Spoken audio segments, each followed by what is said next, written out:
Hello, welcome to Actual Play Burning Wheel, the Shoeless Peasant. It has been a long, long time since we've played this game, more than a year. And Judd, I'm super excited to be playing the game with you. Yeah, it's nice to be back. I'm Yeah, glad we were just talking about this, but no one could hear it but us. But that when you stream, it's nice. It's nice to have your friends join you in chat and all that.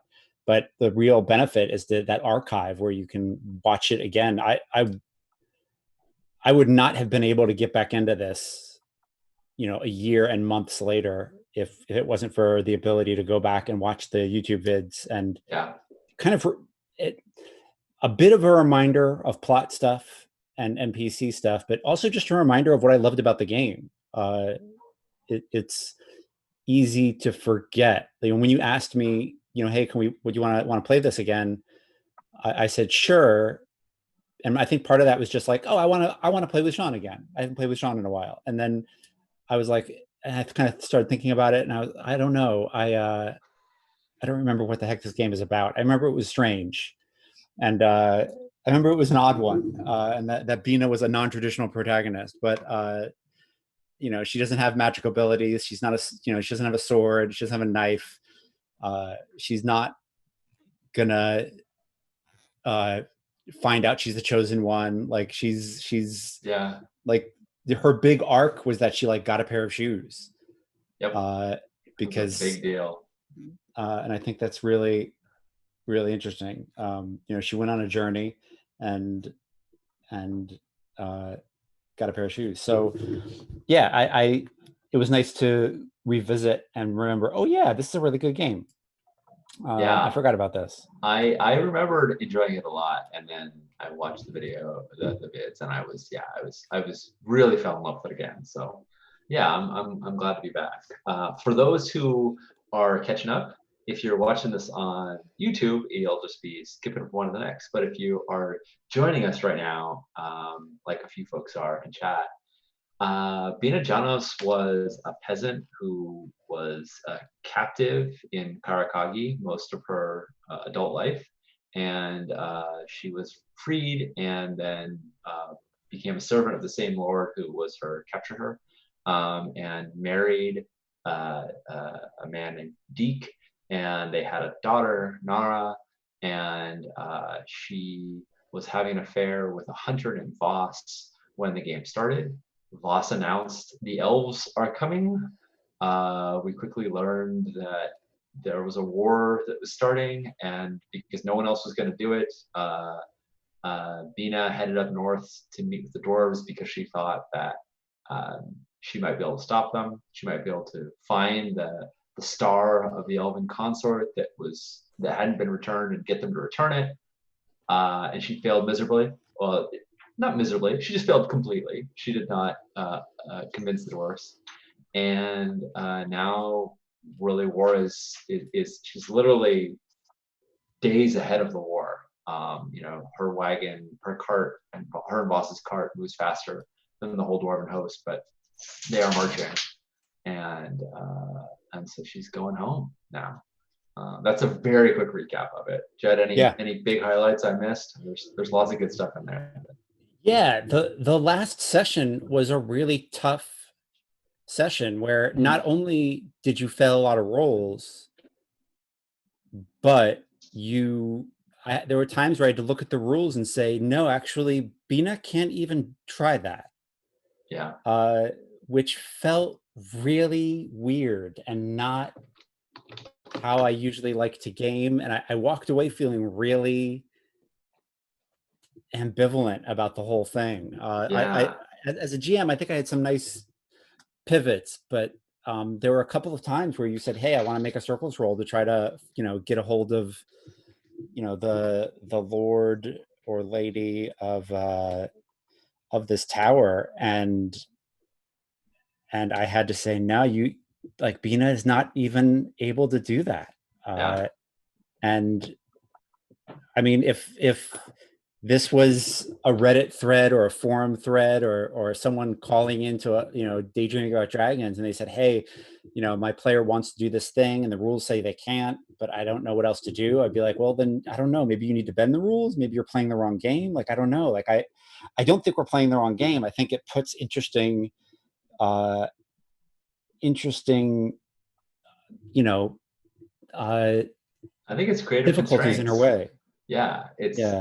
I think the beauty of this story comes from interacting with those creative constraints, Yeah. and from having that, like, oh, those traditional, I would like an audience with the Lord sort of avenues aren't available. So it meant Bina snuck through the castle, still a pretty actiony sort of, Yeah.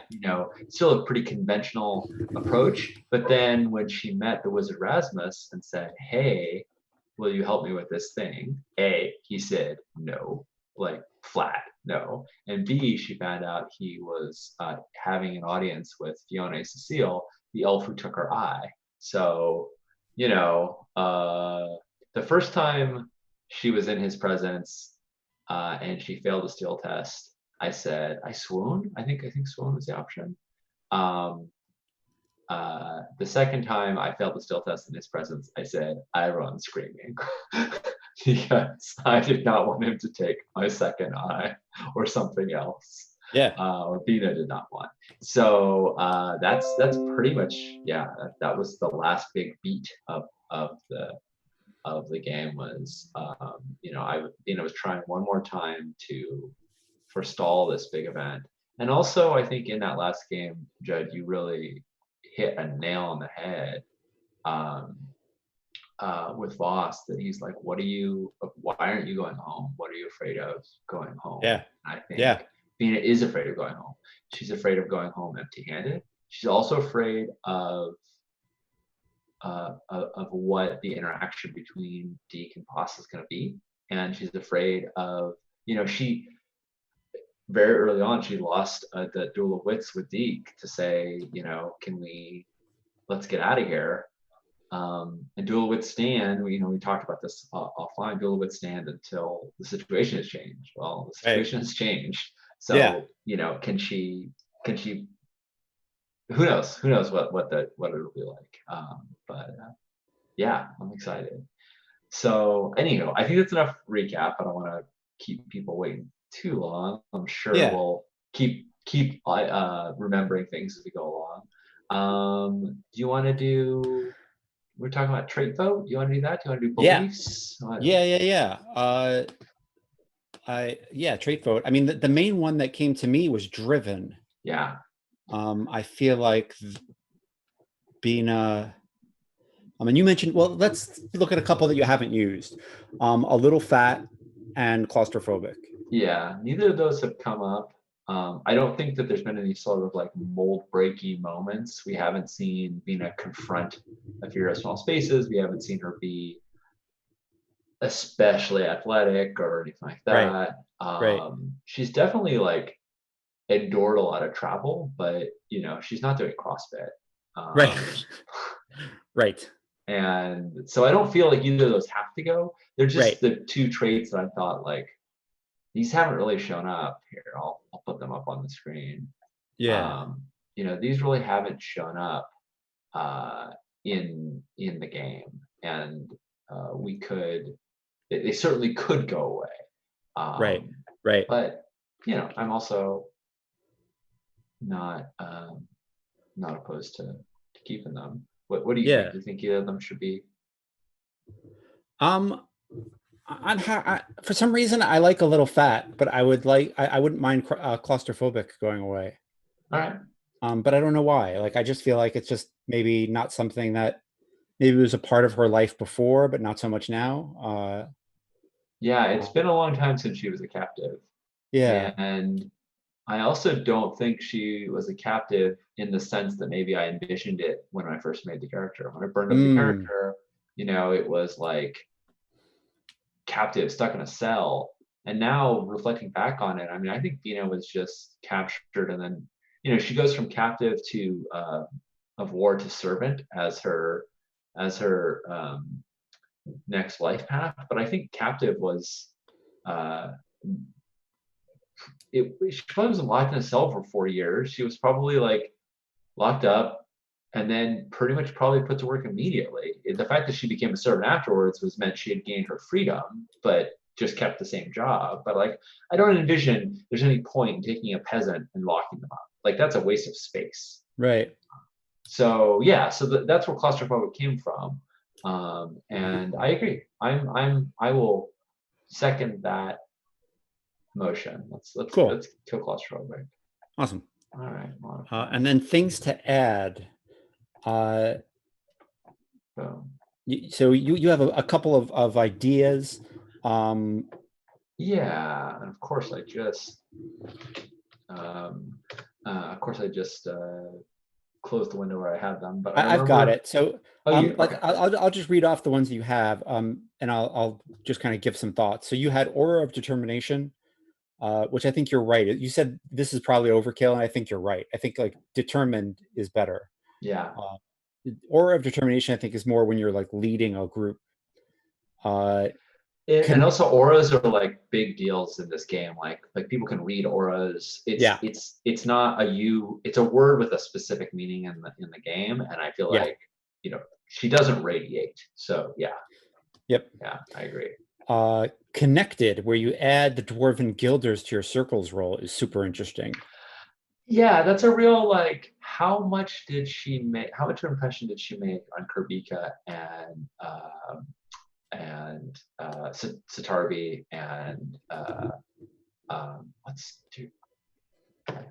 Kurbika's mom's name? Oh, I just had it. Derbina. Yeah. I mean, those are the only three guilders that she knows, but I don't know. It felt like they treated her like family, at least for a night. Yeah. Let's put a pin in that and come back to it. Okay. Extrovert. It's funny because you have extrovert and quiet, which I think is funny. Yeah. I understand that one. Extrovert reduces aptitude for social skills. I think that's interesting. Inspirational. I think you're getting there, but I don't think you're quite there yet. Yeah, I agree. It just might work. It is interesting because nothing has worked, but I don't really think so. Okay. Quiet is interesting for someone who talks a lot and has had a lot of social interactions. This is the specific thought about quiet that I had for me. It's a call on for stealth and or stealthy, and I envision the moment where Bina needs to sneak into a place and she takes off these amazing boots that she's been given, and she's tiptoeing through, because Bina has up until this point been the shoeless peasant. And I think part of that is that she has to walk very carefully so as not to hurt her feet. But also, like, I think she's very good at walking quietly. And I'm just imagining Bina, like, knowing which floorboards creak in the keep and where places to step, and knowing how to like place her foot and round it so that it doesn't have impact. Yeah. That's the visual that I had. I don't know if it's actually true, if it like merits a trait, but that's just kind of what came to mind for me. I like the idea of that. Let's rename the trait. Let's like make it, I don't know. Let's just call it barefoot and make it a call on for stealthy. I think that's really neat. Okay. Yeah. I'm not sure that that's the way trait votes are supposed to work. We might be like jumping a bunch of steps, but that's okay. Well, we have to. We're nominating them and then we vote on them. So we're nominating this right now. We can vote on it, like officially. But yeah, I like barefoot as a trait, and I did look this up. Making up new traits is totally cool. Like I pulled these out of the book, but we can absolutely make up our own ones. So I like that too, because it's certainly not that she's quiet in terms of doesn't talk a lot. She talks a lot. Yeah, I like that image of her like taking off her shoes and being stealthy and like watching where she puts her feet. That's cool. Yeah. And then I like the next two, stubborn and tenacious. They're both duel of wits related. Yeah. And I think they fit her character. And what I also like about them is that she's had these arguments. I mean, she argued before a dwarven prince. And I feel like that's a big deal. I feel like that should show. Mm-hmm. I would. And he commended her, even though he, wiped the walls with her, right? Like he still gave her a lot of credit, which I said this to you, but I want to put it on stream as well. I think one of the I think a real common advice now in games is, not to deprotagonize the player when they fail a roll. Talk about what circumstances cause them to fail this thing, right? Because they're capable. You're generally playing with capable protagonists, and like, why couldn't they do this? And Judd, I always feel like you go a step further by not just saying like, well, here's the reasons why the prince can't be moved. He has all these institutional pressures, but then you like really, I feel like show the exceptionalism of even trying, and that makes me as a player feel really good, but also like reminds us that Bina's the hero of the story too. Like even if she's a very humble hero, she's still our protagonist. So anyway, that felt really I was worried when I listened to it again. I was like, oh, did that sound I don't know, condescending? But I don't think it came out that way. I think it was just like, hey, especially when someone's trying something that trained people fail to do. Trained diplomats go into princes' courts and fail to have an effect. Yeah. So for Bina Janos to like be down because she didn't is silly, because she took that shot. Yeah, I'm down for stubborn, tenacious, and barefoot. And I feel like we don't need determined. I feel like we kind of like create a determined thing with stubborn and tenacious. Does that make sense? Yeah. Absolutely. I think what you're talking about is driven, right? Driven is driven. That's the one that you proposed, right? Yeah. I mean, they all are very similar, and I think that stubborn and tenacious is a real good way to map up. I will say that tenacious is a very powerful trait, in that like it basically means you can't be just taken out of a Dolowitz. You'll always get one more chance, which I think is cool. If you're down with it, I'm not gonna, I'm excited about those. So yeah, I like that idea. I like it. I like them both. Cool. So then those are the ones that you're voting for. I agree. I like all, and so I'll add those to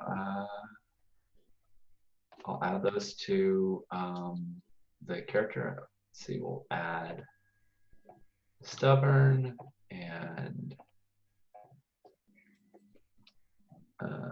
tenacious, and as a call-on, we're gonna add bear.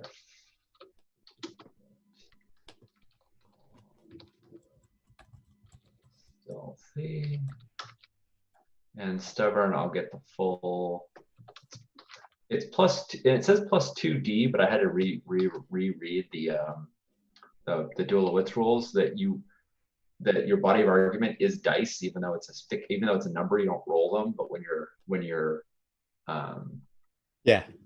Anyway, so essentially it's plus 2 to body of argument. Body of argument when.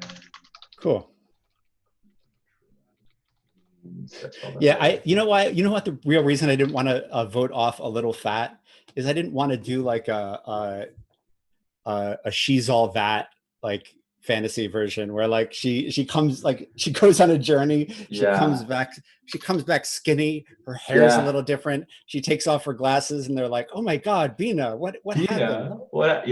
No, she comes back caked in mud, missing an eye, and with really good boots. And like that is a way cooler image for me than some miscongeniality kind of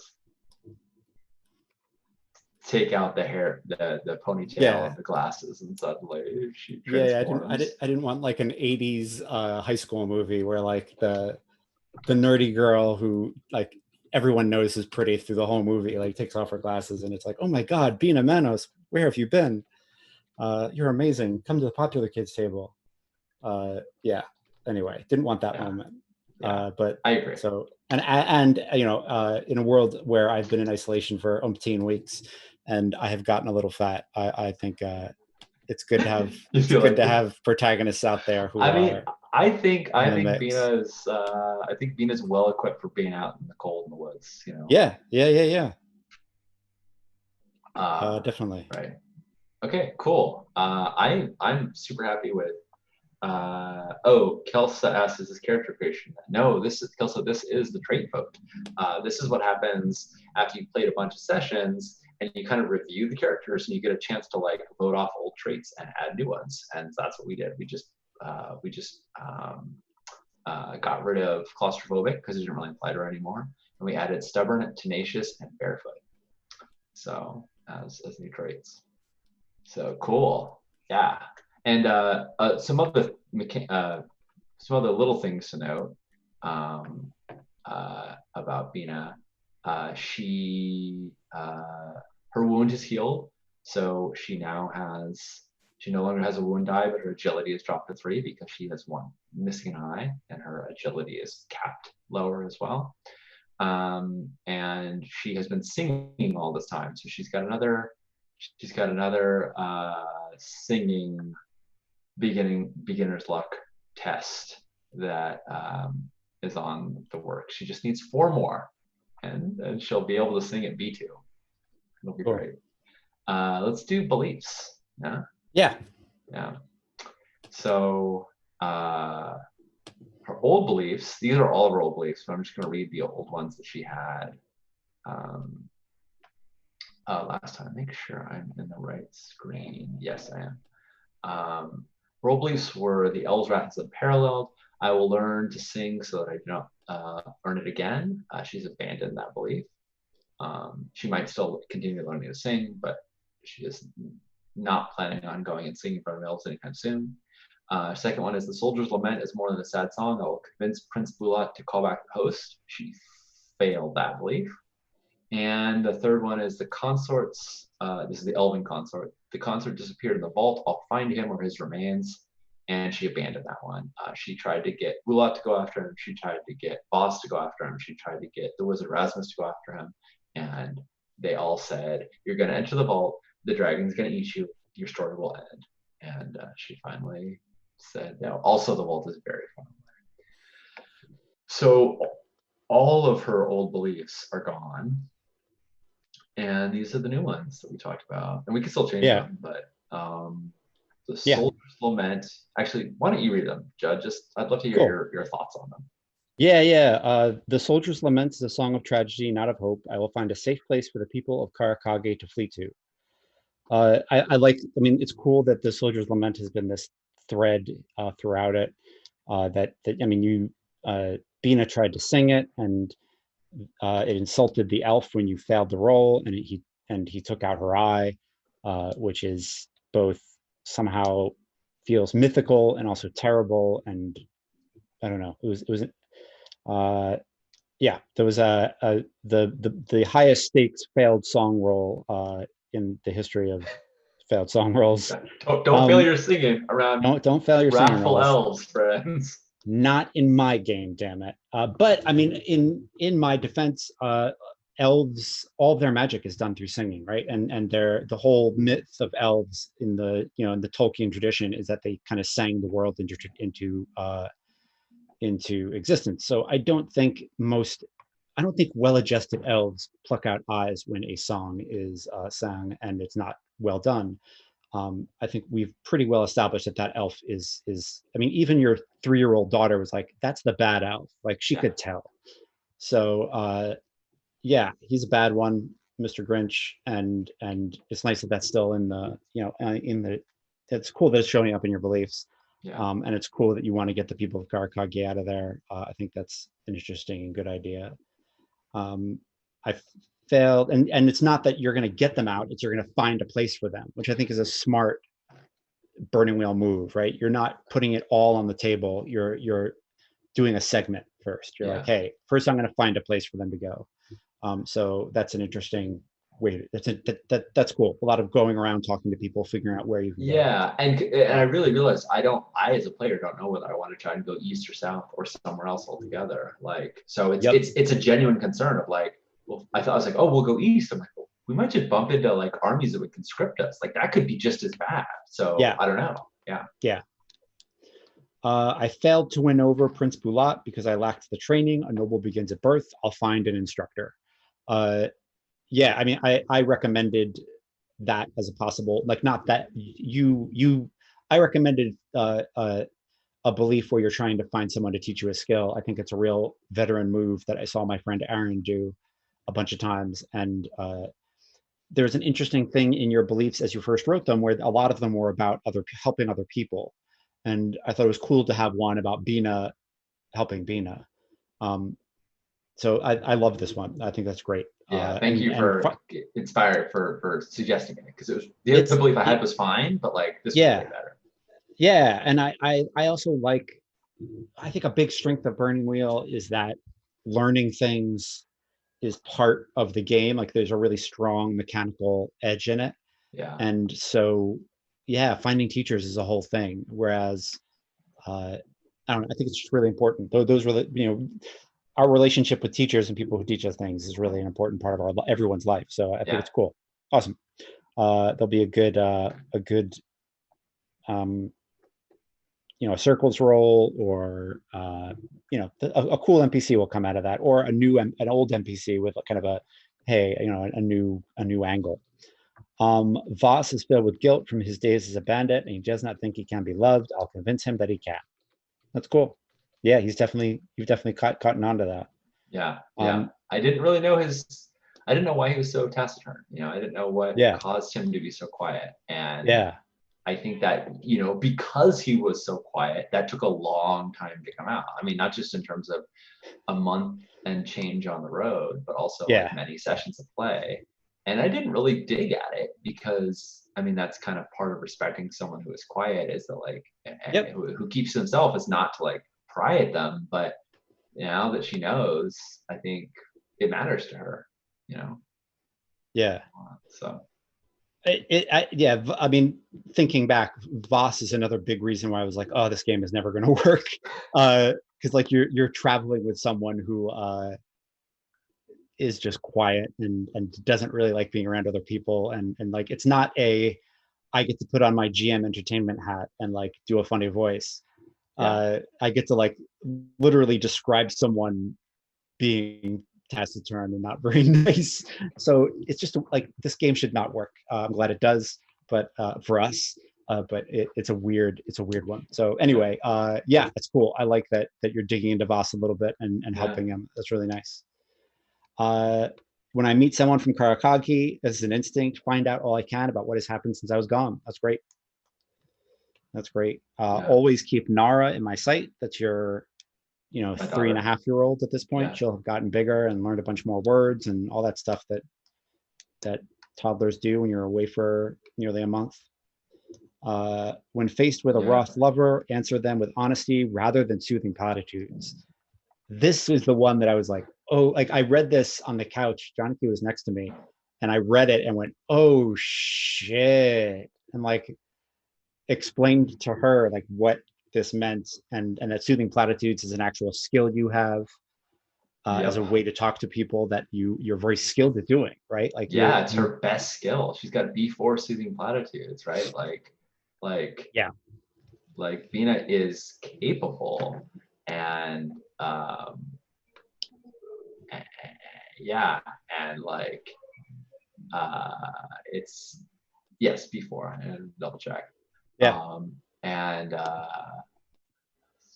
she's not skilled at oration or persuasion or any of those things. no, But it just felt really right. And I'll say in advance that me as a player, I kind of talked to Judd about this, is that I had some apprehension about Bina um, going back into a place where she'd be around both her lover Voss and her husband Deke, in a culture that assumes monogamy, and that assumes that her relationship, I mean, Voss's relationship is forbidden. Like, that's, I got a discount on my on my relationship, on my RP expense, because my relationship with them is forbidden. And so, and Judd was very kind to say, like, we don't need to like dive into that. We can feel around that. We can see how that goes. yeah, But just me as a person, I'm just like, I don't know how to navigate that space. Partially that's because of my own history, but partially that's, I mean, I've never been in that exact position. yeah, But yeah, so I'm excited about it. I'm also excited that it's not necessarily like this is the only thing going on. It has bigger things to deal with than if maybe then Voss or D Yeah. being upset with her, right? Like that's important to her. It's very important to her. But like everybody being alive is even more so. So Yeah. Yeah, I mean, yeah, we've got elves and dwarves and dragons, so like we can imagine a world where toxic masculinity is not as toxic, right? Like we, yeah, that'd be good. if we need to, it's funny. This really came. Well, let's get back to the game in just 2 seconds. But this came up hardcore in a science fiction game that a friend of mine was playing, and he had like a rocket scientist mom and a like space pirate captain dad, and he was like, yeah, I think my dad's like always cheating on my mom, and it's this big drama. And I was like, what if it isn't? What if they just have a deal worked out? They're smart people. He's a space captain. She's a rocket scientist. What if, like, when he's away, she sees other people, but he's still the primary, and they've got just like he's got some relationships in other ports. Like, why does this have to be like a drama? Like, I'm really not interested in like space pirate mom and dad drama. Like work that out in therapy. Right, let's not work that out. Let's not do that here. So anyway, and it came up again in a Burning Wheel game where a character was gay, and I had their brother say like, "Don't let mom find out that you're dating him," and she was like, "Why?" And I'm like, "Because she'll get you two married." Like that's a really good match politically, and we were all like, "Oh shit!" Like it doesn't matter. Like in this world, it doesn't matter. What does that mean? How do you have like dynastic children? And we just had to work that out and figure it out. So anyway, I'm just saying like we don't need to play out the age-old man-woman drama if we don't want to. Maybe it's just something else. So that's all I'm saying. But if and like that's kind of like the way you wrote your beliefs are really clever. I really like the way it's maybe we do that, maybe we don't. We'll see. Yeah. So Since it had been so long since we've been in this game, these beliefs all had a little bit of like feeling things out. I'll find an instructor. I'll figure out a safe place to go. The one thing I knew really solid was that I wanted Voss to feel lovable because I knew he didn't, and that was something I could hold on to concretely. But yeah, other things I'm like, I don't know. We'll figure it out. So I'm excited to do that, to figure that out. Yeah. Cool. Cool. So I mentioned this to you as like an opening possibility, just because I didn't want to ambush you with it. Yeah. I think you're like a day away from Karakage. You can see the tower kind of on the horizon. It's kind of distant. And you wake up that morning having had a dream about your original home, like not Karakage, but like the village where you came from that we haven't even named. Yeah, we haven't. I was gonna call it Bulnar. Cool, I love it. Bulnar sounds good. Yeah. Bulnar. Yeah. Mm-hmm. Yeah. Writing that down in the old notebook, and I'll put it in the Roll20 too, just so that sounds good. We've got it. Cool. So what does Bina like? What it can be vague or as explicit as you want, but like what images are left with Bina as she wakes up having dreamed of Bulnar? I think I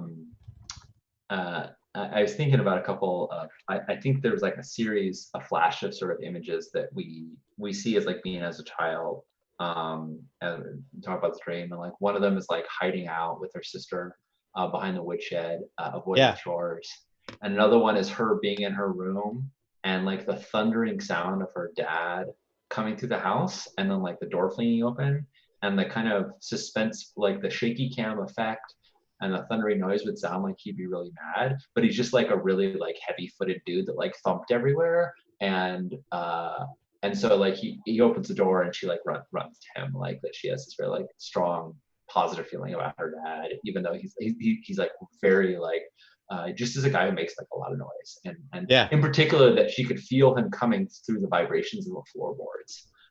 This is a memory I have of my father I'm very fond of, so I'm just transplanting it right onto Bina. Like he just thundered, and it wasn't because he was mad. It was just he's a big guy. Noise. And I think she wakes up to the final sort of memory of Bolnar that she wakes up to is she wakes up and she bats at her face, like there's something on her face. And it's because she had a dream of showing her little brother how to milk the goats. And they started like fighting with the udders and like spraying each other with milk. Nice. Because like they have, propulsion, right?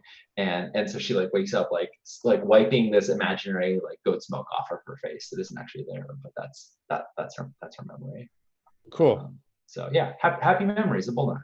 Yeah. She was captured when she was 15. So like, Bina had a lot of her life there. She grew up. She had crushes. She had, siblings. She had a family. Yeah. And she hasn't seen any of them in 10 years.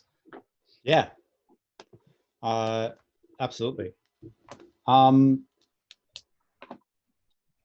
So yeah, I think she might wake up Boss because she's an early riser. Yeah. But you wake up before Boss, without a doubt. Yeah, but like I think normally she wakes up and starts like preparing the camp and like packing things up. But I think this time she might wake Boss up because she like, makes a bunch of noise, sort of accidentally, like, get it off me, and then realizes that it was a dream. Yeah. I think Voss wakes up and like, rinses the morning out of his mouth and turns and says, you all right? Oh, yeah. Just had an old dream of home before Karakage. Got it. Yeah. Got it. Yeah, my brother was nearly as lazy as I was. We were bad kids. I feel like if Nara is half as bad a kid as I was, I will be so lucky. And if she's twice as bad, I'll deserve it. I was rotten. I was a stinker. I doubt you were half as bad as you remember, and I think that's kind of kids' job, is to figure out how bad they can be. Yeah, it's true. I did push a lot of boundaries. Where'd you grow up, Boss? Yeah, I think like he clamps up and says, we should make camp. We can be in Karakage by tonight if we move quickly. Okay. And don't waste time hearing my life story. Oh yeah, don't worry. We got the whole road for you to tell me. she surrenders in this moment because obviously, yeah, he's right. But while we're on the road, it's been pretty quiet. Yeah. And so she's gonna let up here, but then like once you get on the road, she's gonna start talking about wanting to see Nara, and then she's gonna kind of like, and I think she's gonna say like, you were right. We should have never gone to Tubman Torin.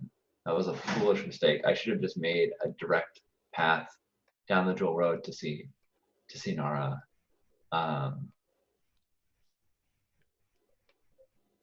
Anybody? If we were listening to me, we probably wouldn't have gone on this whole thing to begin with. So let's not say that I'm so right.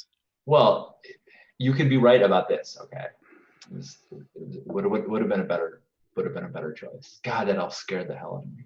He scared me so much. Like I've never been scared. Like when I was watching Bodnar die, crapping himself, I wasn't as scared as when I saw that elf again. And she kind of itches at her eye. Yeah, they're terrifying. You should be scared. Yeah. I think you were telling me. I grew up in a village outside of Dukenshield.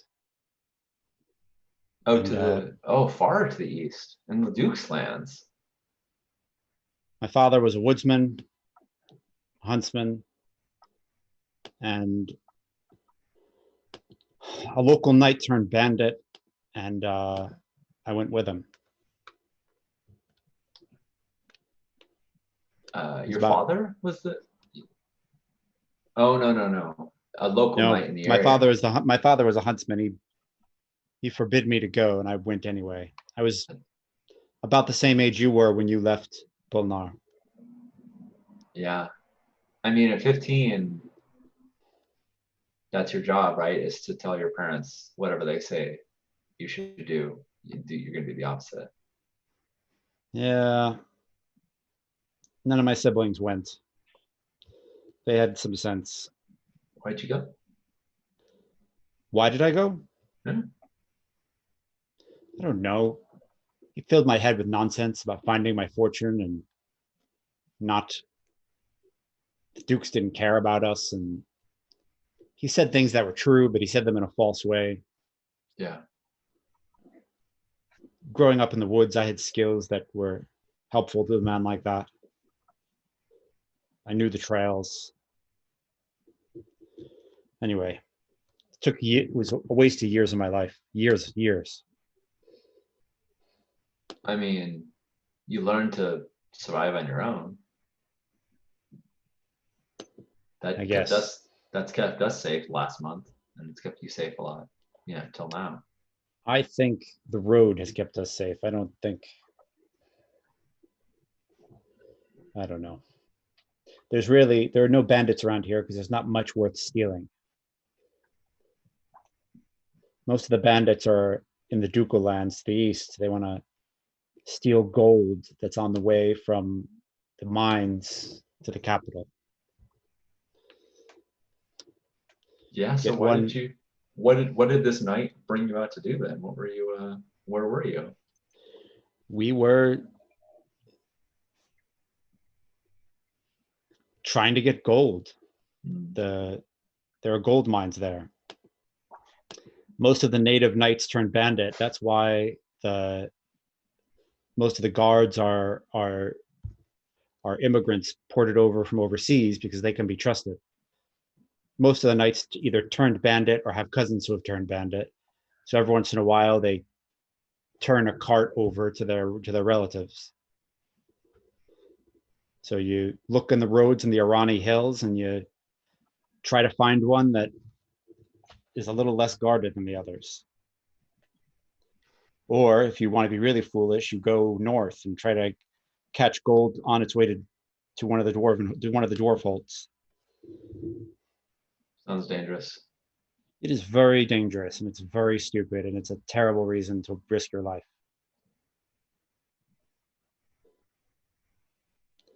So that's where I was. We got caught and it didn't go well. You learned something there. I tell you, when Lady Celine, when her squires apprehended us, I am very glad you didn't draw a blade on them. And I think another less experienced person might have. I mean, I was tempted to. Like, I thought about it. She knew it. She put her hand on mine when I was sort of fidgeting for my knife. I don't know what the hell I would have done with it, but I thankfully wasn't a threat. You easily could have been one, and it could have been really ugly, and I could have lost you, and I would have hated that. These knights, they practice war. It's what they do. Yeah, there's no good use fighting them. Yeah. Do you Not think like that. Duke and Shield would be safe for us to go to? Do you think you know people there that could? I do not know people there. No. I mean, would it be safe? I think you'd be hard pressed to find a place less safe than Karakage right about now. Yeah, I know. I worry that if we travel east and we get caught by some of the dukes,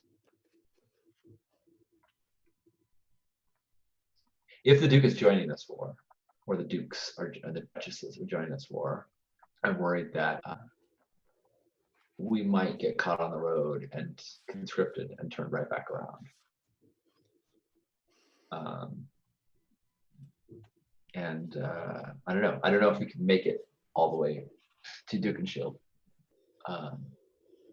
The squires, if one of them was knighted, but they're not. But if one of them was knighted, then they might be able to get past a conscription. If they had a letter from a duchess or a duke from their, Okay. I think it's their aunt. But yeah, Bodnar's odd. She anyway, love for him, but Pop or Dudas maybe. yeah,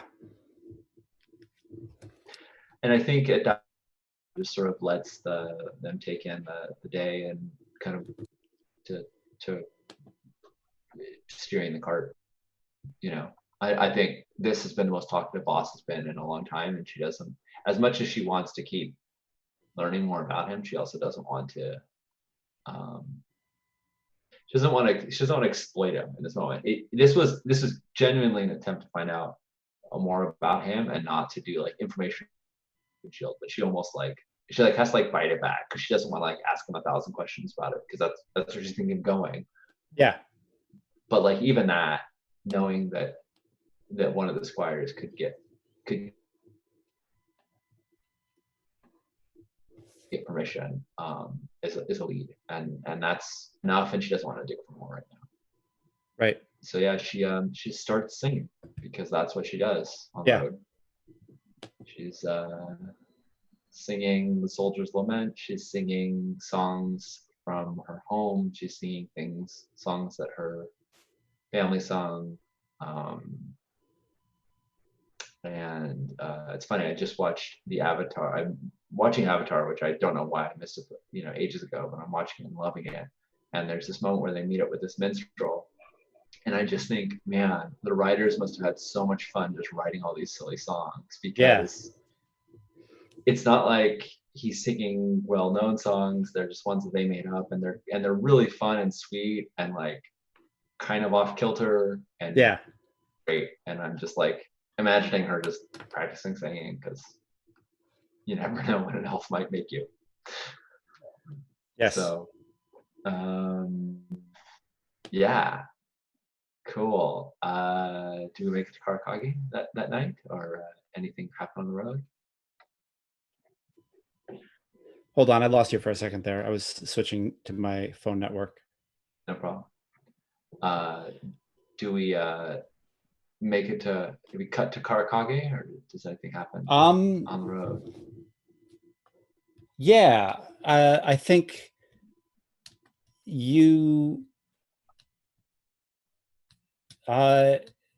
get stopped by a squad of 5 Karakage levy with spears, and Squire Dudas is on a horse, in chain and a coif, and yeah, I think the levy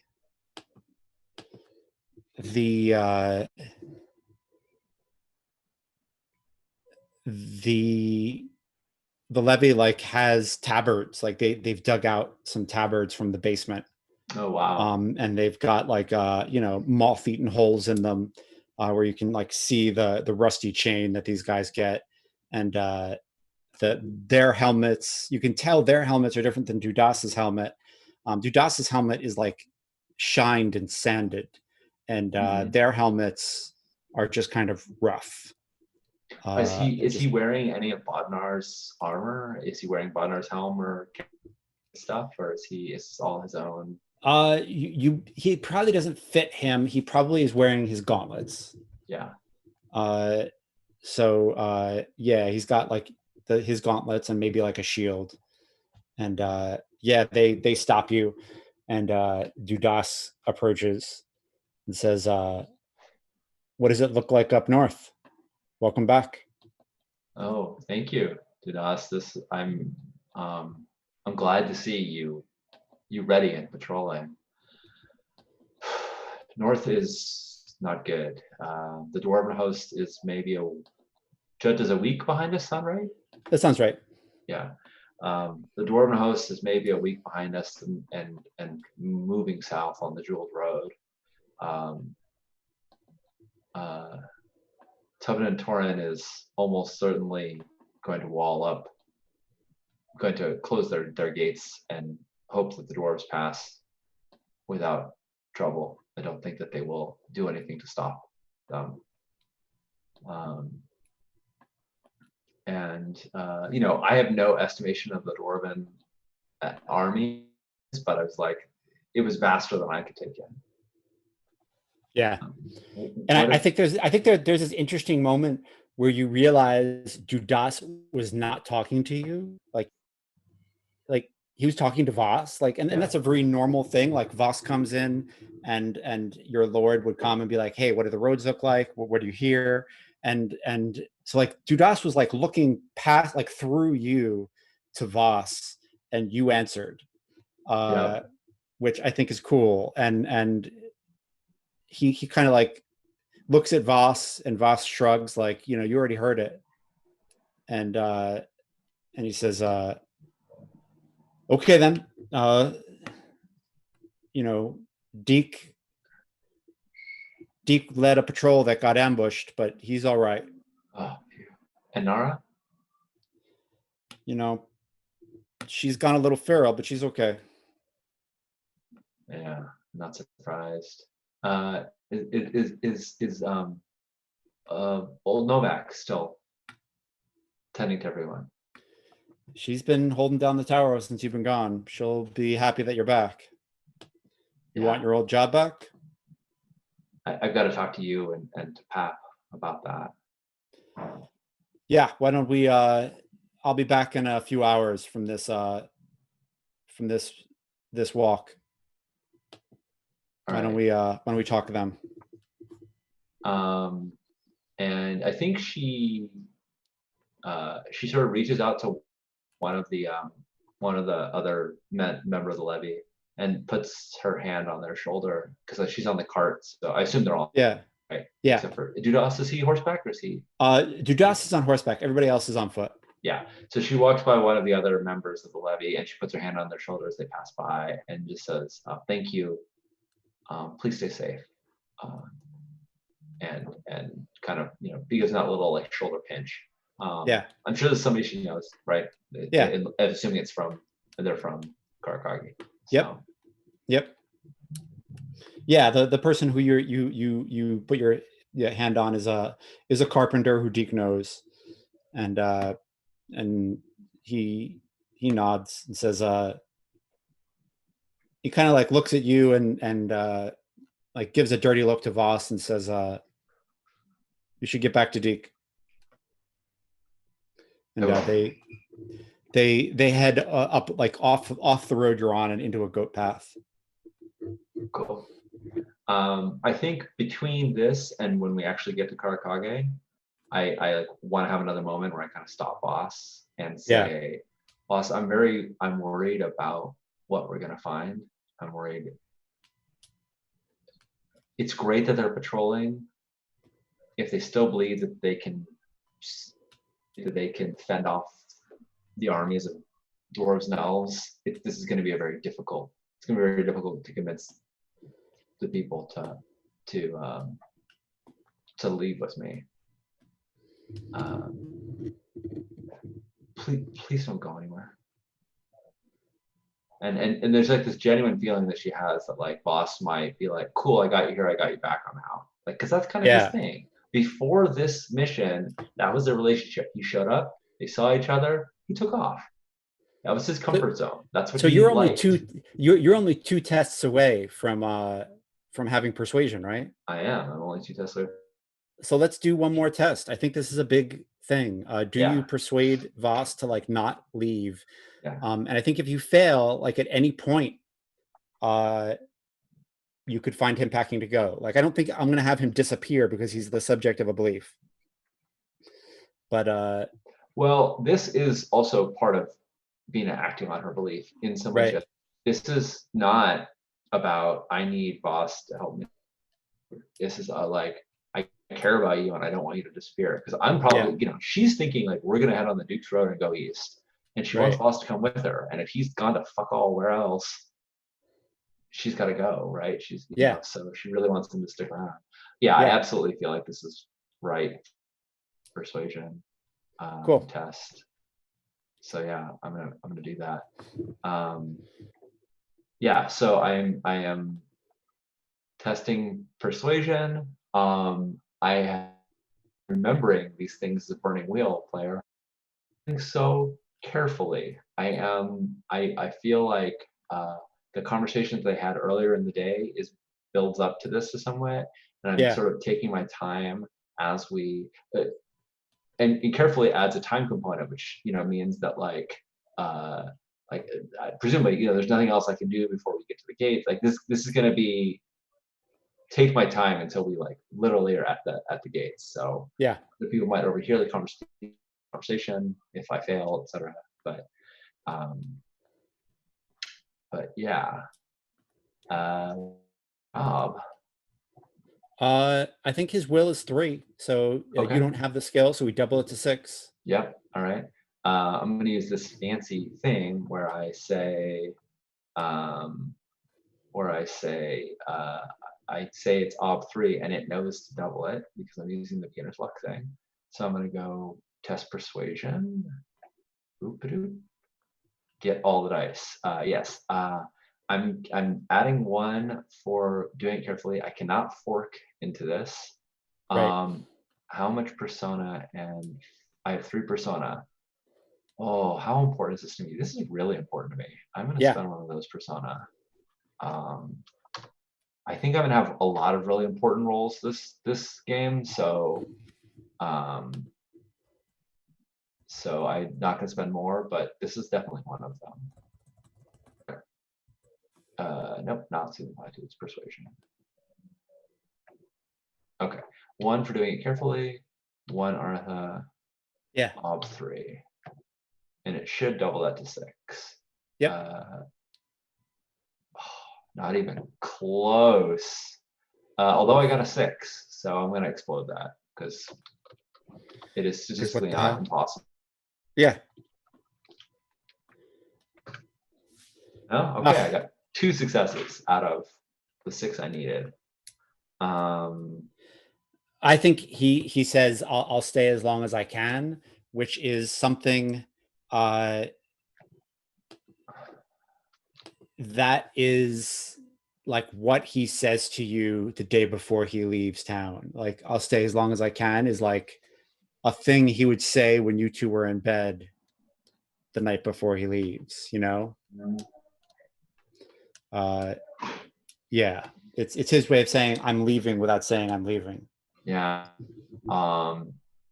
I think she bites her lip, but because she might try to reproach him, she might try to get more and say no, that's not enough. But at this point, she took so much time building up to this that I imagine that they're at the door, at the gates, right? Like they're at our gate. She can't, and she's like, oh, okay, I'll check, but I gotta go see Nara. And I think she kind of stumbles a little bit. She doesn't say Deacon Nara, she says Nara. Yeah. I mean, obviously she's going to see Deacon, but and I think he has a place where he stays when he's here, right? So she knows where to find him. He knows where to find her. Yeah. So she pinches his hand, she squeezes his hand, and then hops off the cart and Cool. and heads home, but is like, what's calling you like right now? She's Yeah, I think I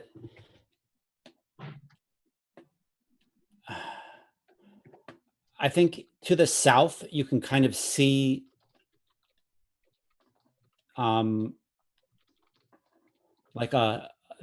there's just something out there, like you're not sure what, because like there are walls and things in the way, but you can tell that like some kind of elvish encampment is out there. oh shit. Okay. Yeah. So I think they're it's right rain. on I our think door. yeah, when you get into town, it's raining.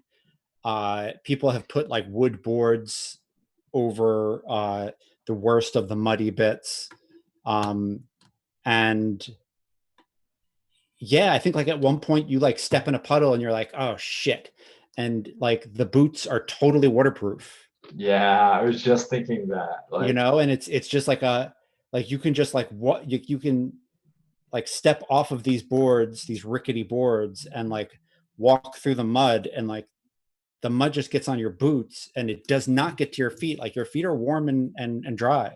oh my God. Yeah. She Yeah. literally stops in her tracks when that happens the first time. It's literally like Yeah. looks down and like wiggles her toes in her boots. And it's just like, whoa. Yeah. I think she's been taking a little while getting used to wearing boots. Like she doesn't wear them all the time every day because like she just needs to stretch her feet out. But right now she's very happy to, these are, very well made, as we know. Yeah. Um, yeah. Uh, oh, she's so torn. Like, is there anybody like milling about that she can kind of that she can I think they grab? I think because of the rain, people are kind of like running to and fro. Like they're not Yeah, like she hasn't like you might have like a cloak hood up, you know, but it's like people aren't really seeing you. It's not yeah, like the hey Bina, you know, that might happen on a sunny day. right. Yeah, when I meet people from Karakagi, find out all I can about what's happened since I was gone. I don't think that's happening right now. I get that. Yeah. Yeah, I get that since everyone's very busy and they're staying in the rain. And Yeah. um, I I feel like there's that scene where Bina keeps like trying to catch somebody, like, hey, but they're just like too busy and she doesn't want to like interrupt them. She doesn't want to like yeah. jump in front of them. She could yell, but she's not going to do that. So she just sort of like Yeah. let go past her. Yeah. Uh Uh, yeah, and I think like but before you can really catch anybody, uh you you get to Deeks, and yeah. the shop door is open, and you like he's got his back to the door, and Nara comes up and like puts her hands up, and she's gotten so much bigger, and she's just walking with so much more confidence, and he picks her up, and you hear her say, your ear is broken, and he says, yeah, it got hurt. And she says, does it hurt? And he says, yep, it hurts. And she says, more than mama's eye? And he says, not as bad as mama's eye. Mama's really tough. And she says, is mama coming home today? And he says, I don't know. I don't know, sweetheart. Can I like interrupt this? Yeah. I think if I see this, like Bina just like pauses in the door for a moment when Yeah. she's here. Like there's a bit of it like she was kind of afraid of this moment, and I think hearing that conversation just kind of like you can just see on her face it like melts her heart. And Yeah. when she says his mom is coming home today, and he says, I don't know, she just runs up behind Deke and like sticks her arms underneath, like she's like hugs him from behind.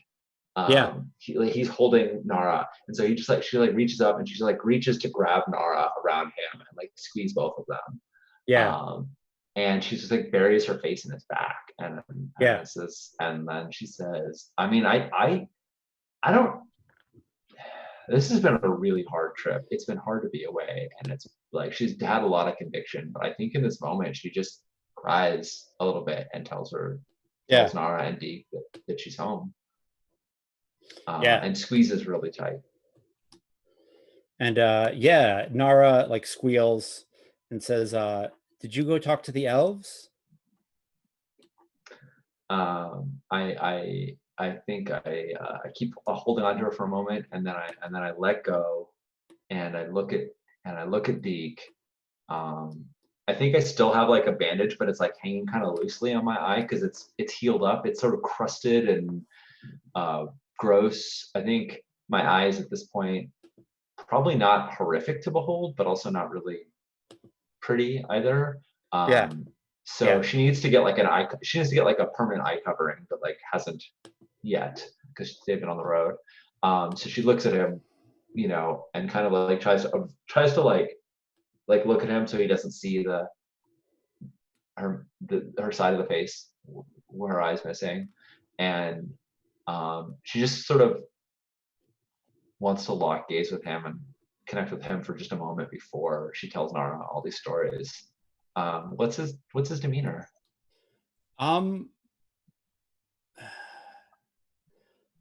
I think when you hug him, he like gets tense for a second, and then he like turns so Nara can get to you, and like you feel him like melt a little bit, but it's still pretty tense. Yeah. And he's definitely like putting on a happy face for Nara.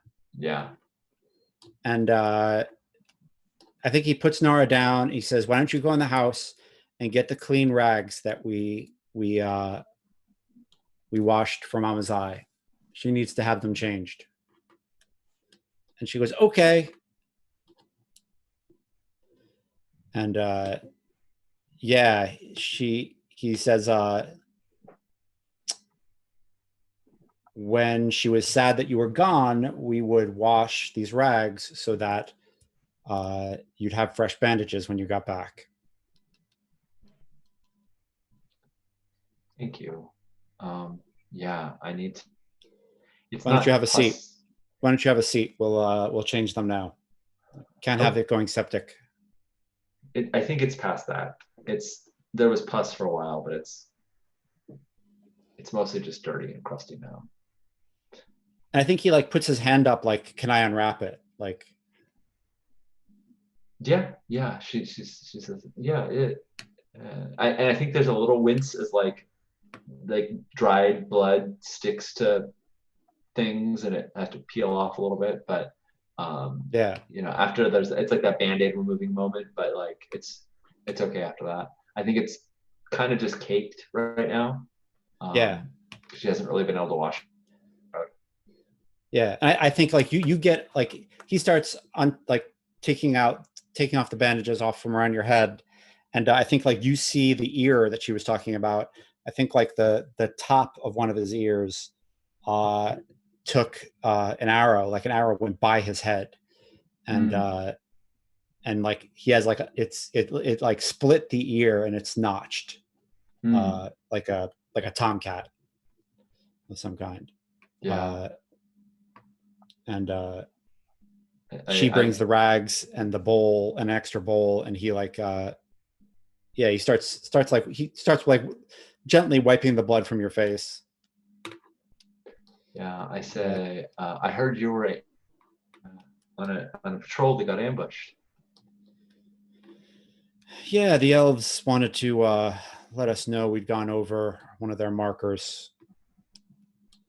Pappas got us a little turned around the wrong way.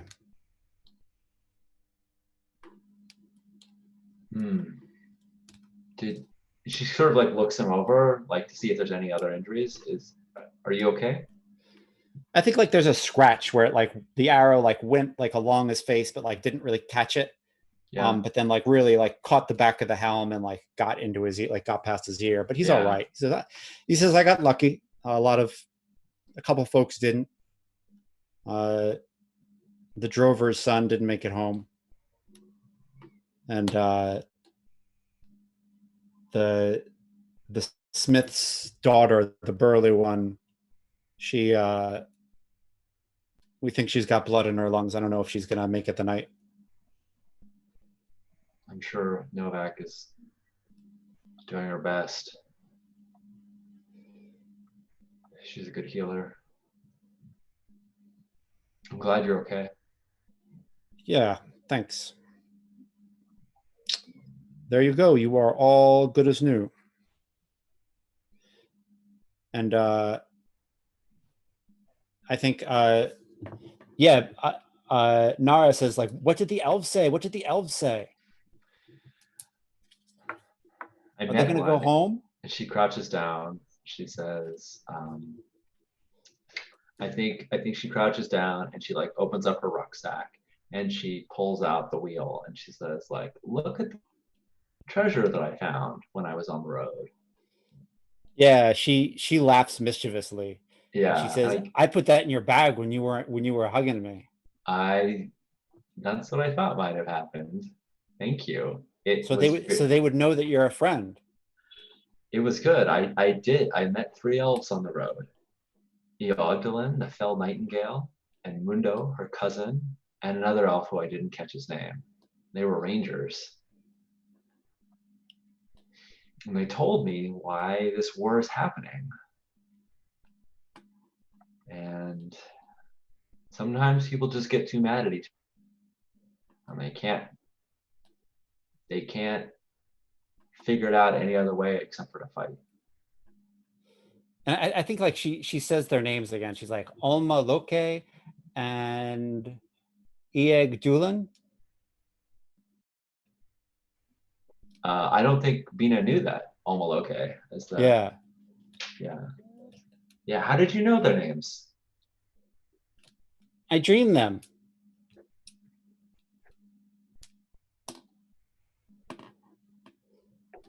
They're going north to see the furry men. The dwarves? I guess. I'm there's a part of what Bina said that was also sort of meant for Deke, and she is when she says like sometimes people just get so mad that all they can do is fight.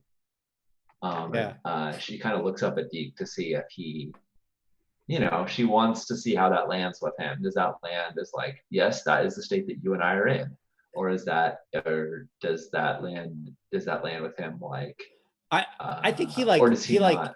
yeah, he like laughs like that's kind of true and kind of not true. Like it's like, ha, like you've said something in front of the kid that is for adults. It's very clever. Yeah, I think Because he she's like not trying to say that's where we're at, but she wants to like, yeah. because he was a little stiff with her, and so she's like, is that is that where we are? Are we at the we're only fighting stage, or Yeah, are we and still?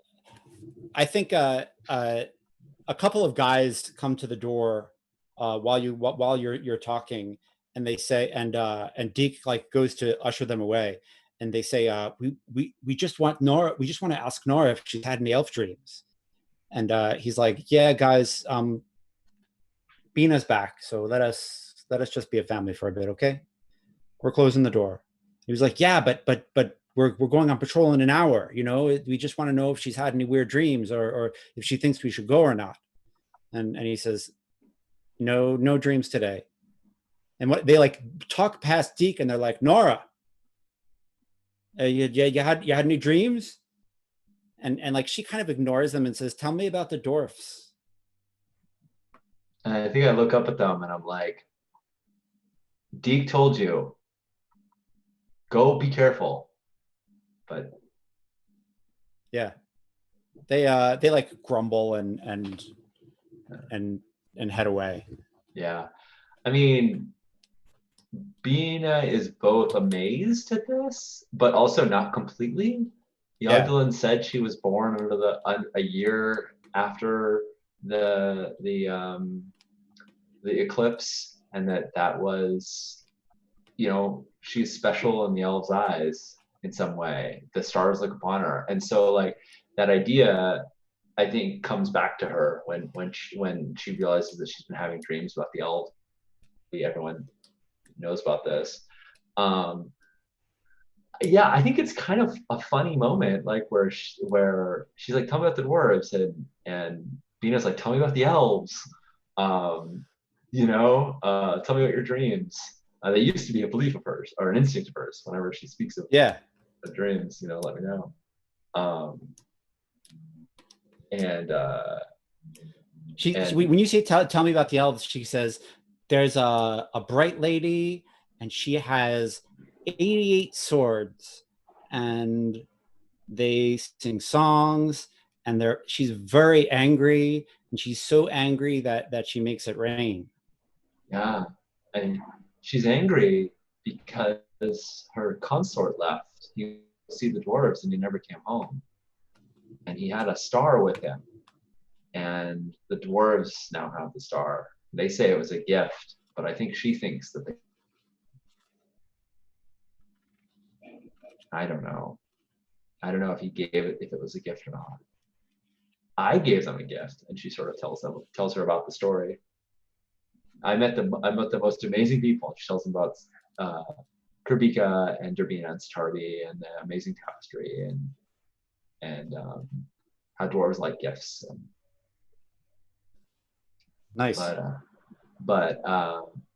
But yeah, so she's had, I mean, it sounds to me like she's had a dream of the Ethark, 88 swords it's saying must be her legions or her soldiers or her whatever.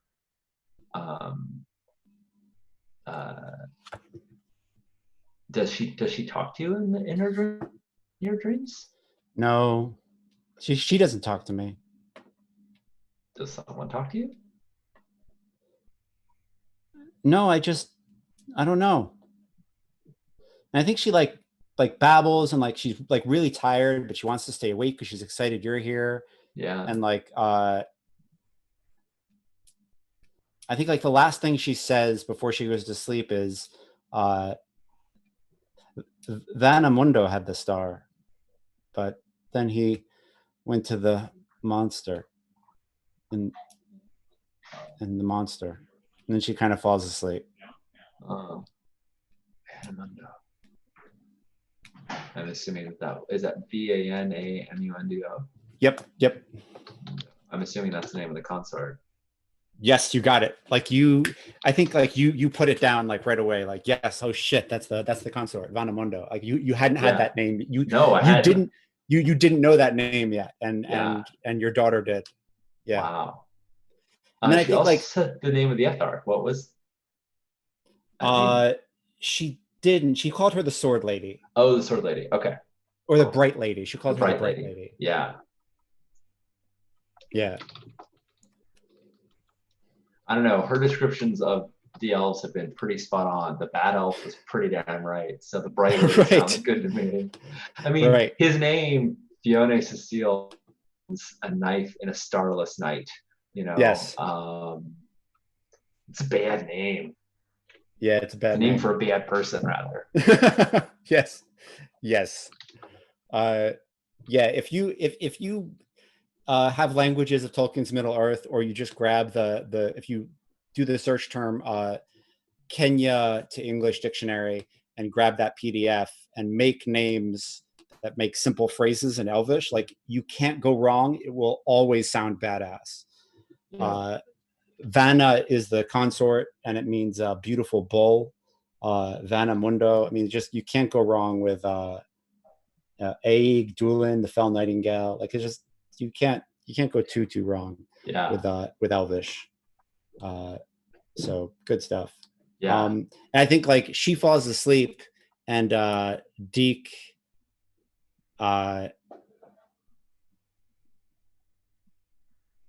says we should probably talk. Yeah. I need to go let Pop and Dudas know what happened. What I saw, but why don't you go first? Like, I think she was just about to tell him like, I saw this and that, and like, I think she just wants to be like, can we finally agree to go get on the road and get the hell out of here? But she like doesn't want to preempt him. I think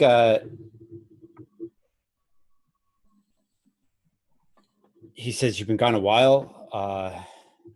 Yeah. I'm sure it was for tough. the first bit, I was really angry. I'm still pretty angry. Yeah.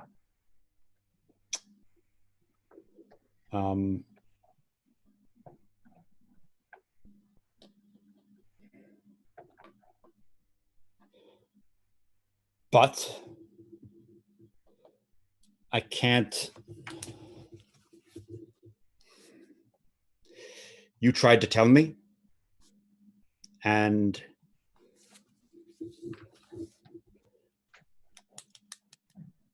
we're out on patrol with the lads, and they ask me how I feel about you running off with Voss. I'm sure that's hard. Yeah, I'm not sure I gave you much of a choice, though.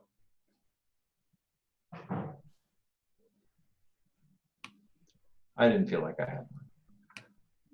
Maybe I'm wrong, but no one else was going to go. And I've said this before, but did you get anything done though? and you were right. You were absolutely right. We should have left. If you had left that day, we'd be safe wherever by now. I don't know where. I don't know where we would have gone. I don't know what direction we would have gone in. I don't know anything about outside of these walls, and it terrifies me. But I'm going to find us a place to go. I'm going to find us a place to go that will be safe. Maybe that's Duke and Shield. Maybe that's down the weird road. I met a wizard. I know a wizard. Your wife knows a wizard. I met elves that didn't try to shoot me. Did I get anything done? I didn't stop the war. It's not a fair question, Bina. It's a question that I wanted to ask you the first days because I wanted to shame you for going. I wanted to shame you for leaving Nara. I wanted to make you feel bad. I wanted to make you feel how I felt. If it makes you feel better, I felt bad. I felt like I had betrayed you and Nara, and that I was, and I think I was being selfish, but I also think I had to do it. I think they're both true. And you being mad at me makes total sense.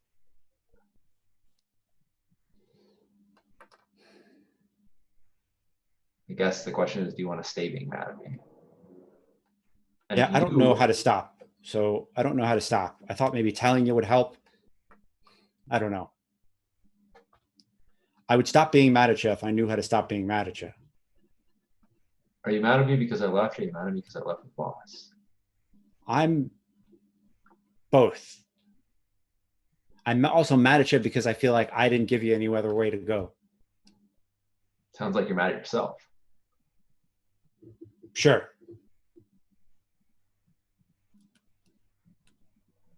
Well, I'm not planning on leaving you again. I'm not planning on running off on another adventure. So we've got some time to figure out if you can stop being mad at me. We don't need to figure it out right now. You don't need to. I just got back.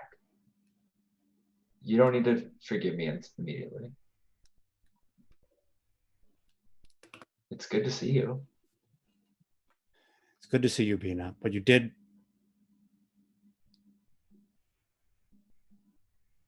I think he says, tell me what happened. I think she tells him. I don't think there's really any part of it that she's like, it's a story. I wouldn't believe it, but I was there, so I guess I do. Yeah. And she tells him about,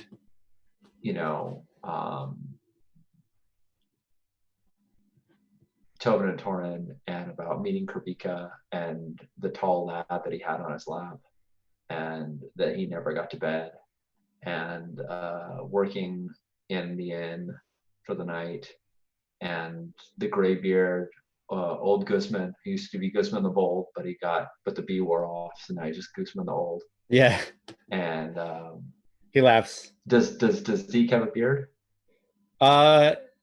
Yeah, I mean, in between this game and the last game we played, we both grew beard. So I think he totally has grown a beard. Yeah. Awesome. Yeah. So she tugs on his beard a little bit, and she's like, "I'm glad yours isn't made out of, chainmail." Yeah.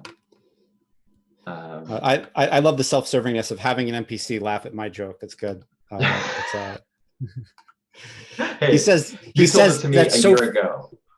He says that's so funny. What genius thought of that? Is what he actually says. He says that's an amazing adventure. I wish I had not been too scared to go on it with you.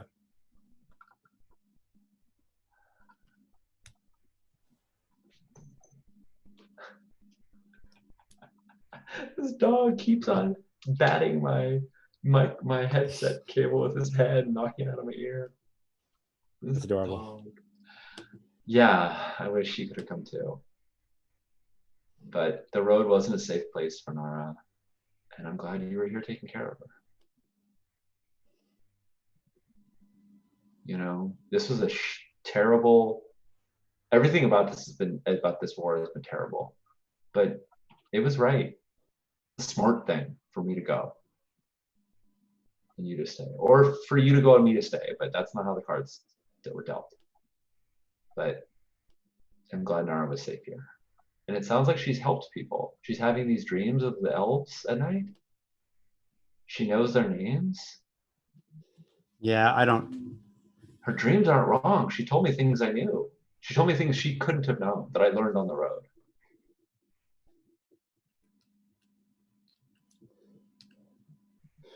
The day we got ambushed, she knew it was going to happen. She threw a tantrum like nothing we've ever seen.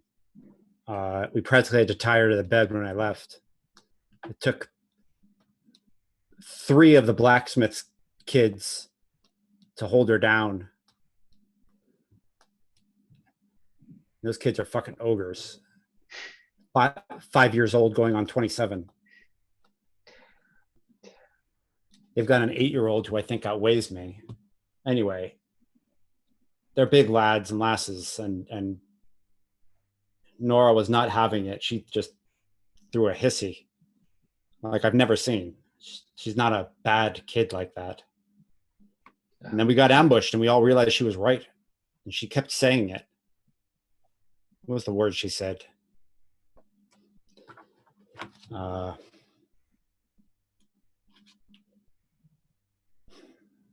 Etherical Rangers. Ooh. God, and shivers. And she like puts her hand over her eye. Yeah. She's like, I'm glad that arrow missed. Could have been an inch to the left. You would have been joining me in the One Eye Brigade. Yeah, no doubt. No doubt. So the Etherical Rangers, I met several, but I met one of their leaders. And she doesn't want this war either. I mean, not enough to stop it, but she doesn't think it's right. She was hoping that I could succeed. She helped me to try and convince the dwarves to give back the star. I know I'm not talking about us anymore. I'm talking about these things that are well beyond our ken, but not. Yogdalin, she told me that Nara was born under a sacred night. That wheel that they wrote, they called her elf friend. Not for nothing. I first thought the wizard, me talking about wizards like they're just anybody, but the wizard Rasmus said maybe the good elves didn't want the bad elf, the one who did this, to hurt Nara, so they wrote elf friend on the wheel. But I think she's truly an elf friend. I think elves would have let anyone get hurt. Clearly, they let you take an arrow. I think they were trying to kill us. I think someone missed. Right. And maybe I thought at first that they just had sympathy on a child, because who would hurt a child? But I don't know. I think that you can't see it right now, the rain, but there are no stars in the sky. And I don't mean like it's cloudy. I mean, there are no stars right now. If you go far enough away that you get out of this rain, you'll see. It's pitch black. The stars themselves are hidden for this war. And I think she is watched by one of them. I don't know what that means. I don't know if stars are gods or entities or just twinkling embers in the night sky, but Come on, I want to show you something.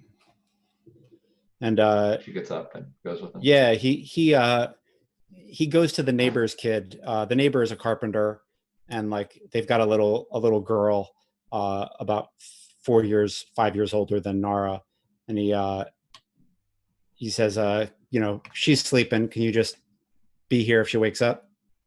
And she says, sure, Deke. And I think she calls him Uncle Deke. Like it's just that kind of like family relationship. Sure. And he takes you to the Lord's Tower, where like one group of I think just to pause a tiny bit, like she goes with him, but she's very reticent to leave. Like, yeah, one of my instincts is always keep an eye on my sight. And yeah, like in the upstairs asleep is fine. Like that's still in my mind. Like I know if she screams, I'll hear her. It's fine. But like when we leave the house, she like stops at the threshold for a moment and makes a prayer to the burning wheel that Nara is safe. You know, nice. like she yeah, and then goes with him. Yeah. Yeah, he takes you to the Lord's Manor, and in the feast hall, they've put up the spring tapestries, and the one that's up now is the one noting the soldier's lament,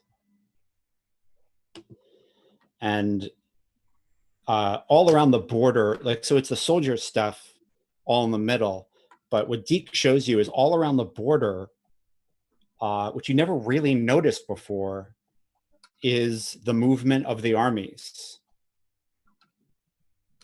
And he says, if you look, like, and he shows you like the panels, and the panels have like dates, and he says the last time the dwarves showed up first, the dwarves were here for a month first. This one's different. We don't know that it's going to go the same way. It might go worse, but something's different.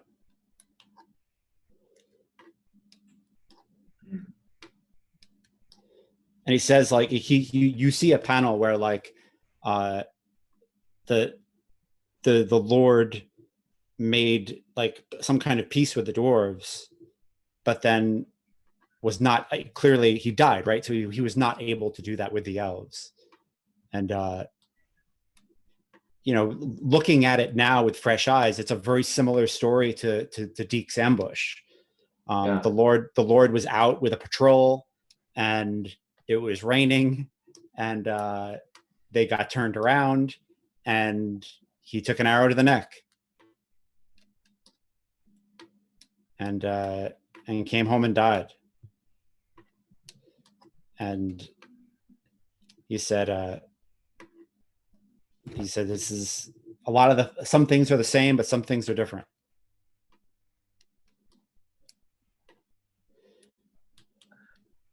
I look at that and I see hopefulness. You said it could be worse, but it could be better. But what do you see that's hopeful? Bina, you know more about this than I do. Well, if the dwarves were amenable before, the dwarves have a tapestry of their own. Well, they have many tapestries. The guilders of the dwarves, they hold the purse strings to everything. They're the ones who control the host, really, because they're the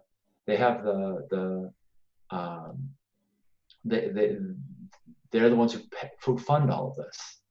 And I saw an amazing tapestry called the 17 Great Debts, and it showed all of these amazing debts that they had reclaimed. They're pretty big on gifts and money. They feel shamed right now. They feel that the elves have mocked them and have called them thieves for taking the star. And the notion that they would give the star back is atrocious to them. I think, I don't know the minds of dwarves, but I think it's atrocious to them because they feel that they've been slighted, they've been wronged But if they were given some great gift, maybe they would return it, and maybe they could go home. I don't know if the Dukes or the Elves or anybody has a gift that would suffice, but I don't think that they hold on to the star with the sort of reverence and sacredness that the Elves do.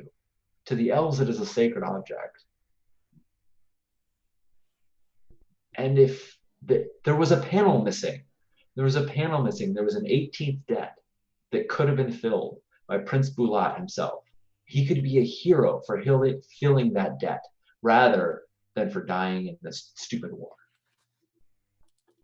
So if it's already a little different, she points back at the tapestry, if it's already a little different than it was before, maybe it could be different, more different still. I don't know if that's good grammar, more different, but I get the idea. Do I sound ludicrous? It's possible that we could stop it, right? I mean, I don't know. I don't know anything. But I know one thing. I'm not wasting any more time trying to stop the war until I get you safe. These patrols you're going on are great, but the moment the dwarves arrive, which is going to be in a few days, in a week at most, this place will be ghosts around another fallen tower if we're not out of here. If I can stop the war, I will do it. But first, I'm going to get you and Nara somewhere out of here. And the giant blacksmith kids, and old Novak, and Pop and Dudas, and the carpenters. And everybody I can get the hell out of here. Because I've seen those armies. And they will not stop because of us.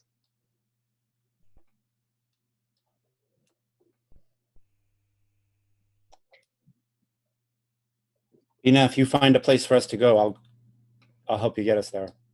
I'll do what I can. Thank you. And I think like you're in the Lord's Keep, and so out of the kitchen, old Novak shuffles out, and like she like screeches like a schoolgirl, and Novi! Yeah. I thought, coming back to get your old job back, huh? I heard you've been doing such a good one. They don't need me anymore. I don't know about that. We've been holding it down, but I could use your young legs and good. Young well, fire. Well, I've got some fire. You've got to tell me everything that's happened since I've been gone. You're the only one who'll tell me the truth. And you know, she wants to make sure she doesn't convey Deke. She's not like and she looks at Deke. She's like, about what's happened in the Lord's Manor. Like not that Deke wouldn't tell her the truth about what's happened. Just that Novak will be the one to tell her what's happened. Yeah. No, he gets it. Yeah. This kills me. I'm totally breaking my instinct already, but I'm like, go. I'll be home, but I need to help Novak, and I need to find out what's been going on so that I can convince Pop and Dudas to get on the road too. We'll be safer if they're leading us. Cool. Is he down with? Yeah, he says, I'll go home. That way one of us is here when Nora wakes up, but she's going to want to see you soon. I want to see her. Should we take a break? Yeah, I think it's a good idea. Does that sound good? Okay, awesome. Thanks everyone for hanging out with us. We're going to go for a couple minutes, get some water, get some tea, and we'll be back soon.